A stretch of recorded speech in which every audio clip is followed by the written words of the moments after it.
வணக்கம். நீங்கள் இணைந்து கொள்வது நியூஸ் போஸ்டின் காலை நேர பிரதான செய்தியுடன். விரிவான செய்திகளுக்கு செல்ல முன்னர் முதலில் இன்றைய தலைப்புச் செய்திகள்.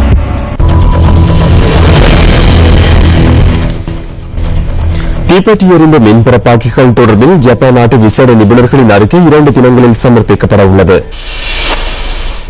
வறட்சியான காலப்பகுதியில் மின்சாரத்தை தடையின்றி வழங்குவதற்கு விசேட நடவடிக்கை. அமெரிக்க ஜனாதிபதி பராக் ஒபாமா முதலாவது தடவையாக கியூபாவிற்கு விஜயம். உலகக்கிண்ண 2020 கிரிக்கெட் தொடரின் 2வது போட்டியை மேற்கிந்திய தீவுகள் அணி 7 விக்கெட்டுகளால் வெற்றி கொண்டது.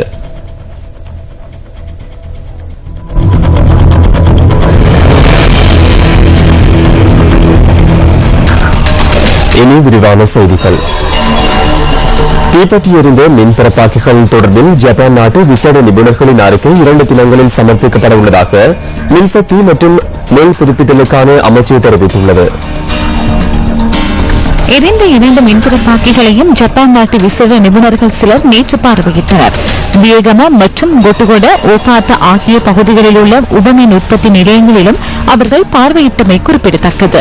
இதேவேளை வியகம மற்றும் கொட்டுகொட உபமின் உற்பத்தி நிலையங்களை கண்காணிப்பதற்கு ஜெர்மன் நாட்டின் 2 விசேட நிபுணர்கள் இன்று நாட்டிற்கு வருகை தரவுள்ளதாக மின்சக்தி மற்றும் புதுப்பிக்கத்தக்க அமைச்சர் ரஞ்சித் சிம்லாபிட்டிய தெரிவித்துள்ளார்.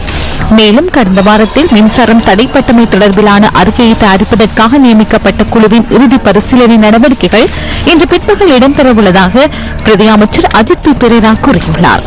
இந்நிலையில் வியகம உபமின் உற்பத்தி நிலையத்தில் செயலிழந்த மின்பிறப்பாக்கிக்கு பதிலாக புதிய மின்பிறப்பாக்கி ஒன்றை பொருத்தும் நடவடிக்கை நிறைவடைந்துள்ளதாகவும் பிரதி அமைச்சர் குறிப்பிட்டுள்ளார்.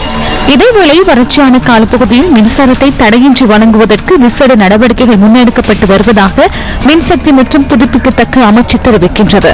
இதன் பிரகாரம் ஒரு கட்டமாக தனியார் மின் உற்பத்தி நிலையத்தில் இருந்து மின்சாரத்தை பெற்றுக் கொள்ள உள்ளதாக அமைச்சின் செயலாளர் பேராசிரியர் சுரேன் பட்டகுட குறிப்பிட்டுள்ளார்.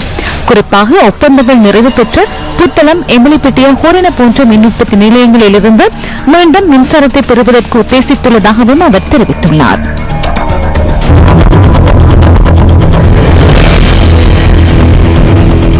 கரையோர மார்க்க ரயில் சேவைகளில் இன்று தாமதம் ஏற்படக்கூடும் என ரயில்வே கட்டுப்பாட்டு நிலையம் தெரிவித்துள்ளது.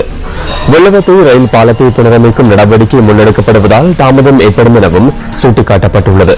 இதனால் கொழும்பு கோட்டை மற்றும் கல்கிஸ் பகுதிகளுக்கு இடையில் ஒருவழி பாதையில் மாத்திரமே ரயில் சேவைகள் இடம்பெறுவதாகவும் ரயில்வே கட்டுப்பாட்டு நிலையம் குறிப்பிட்டது. பாலத்தின் புனரமைப்பு நடவடிக்கைகள் நாளை வரை முன்னெடுக்கப்பட உள்ளமை குறிப்பிடத்தக்கது. மட்டக்களப்பு கரடியினாறு பகுதியில் இறைச்சிக்காக கொக்குகளை வேட்டையாடிய 2 கைது செய்யப்பட்டுள்ளனர். இறைச்சிக்காக 29 கொக்குகளை வேட்டையாடிய சந்தேகத்தின் பேரில் 2 கைது செய்யப்பட்டுள்ளனர். கைது செய்யப்பட்ட சந்தேக நபர்கள் ஈரப்பெரியகுளம் பகுதியைச் சேர்ந்தவர்கள் என போலீசார் தெரிவித்தனர். சந்தேக நபர்கள் இன்று மட்டக்களப்பு நீதவான் நீதிமன்றத்தில் ஆஜர்படுத்தப்பட உள்ளனர்.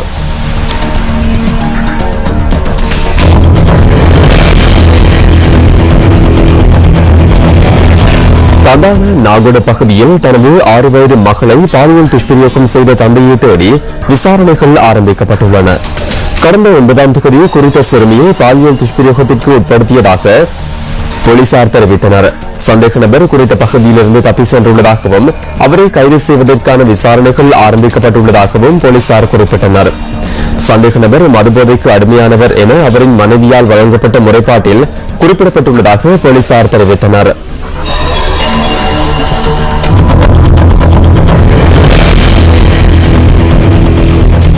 போலீசாருக்கு எதிராக கிடைக்கப்பட்ட முறைப்பாடுகள் தொடர்பில் விசாரணைகள் ஆரம்பிக்கப்பட்டுள்ளதாக தேசிய போலீஸ் ஆணைக்குழு தெரிவித்துள்ளது.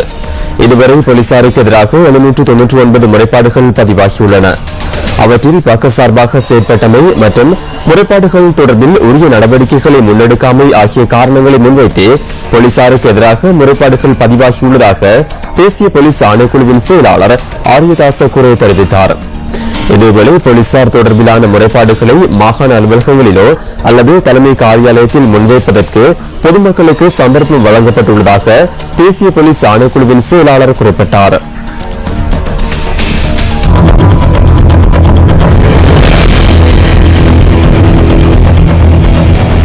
யாழ்ப்பாணம் சாவகச்சேரி பகுதியில் மாட்டுவண்டி சவாரி நேற்று பிற்பகல் நடைபெற்றது.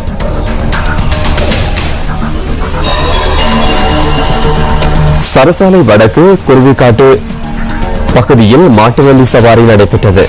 அருகி வரும் தமிழர்களின் பண்டைய பண்பாட்டினை பிரதிபலிக்கும் வகையிலும் பாதுகாக்கும் நோக்கிலும் மாட்டுவண்டி சவாரி நடத்தப்பட்டது. வடமாகாணத்தில் உள்ள காளைகள் இந்த போட்டியில் பங்கேற்றன.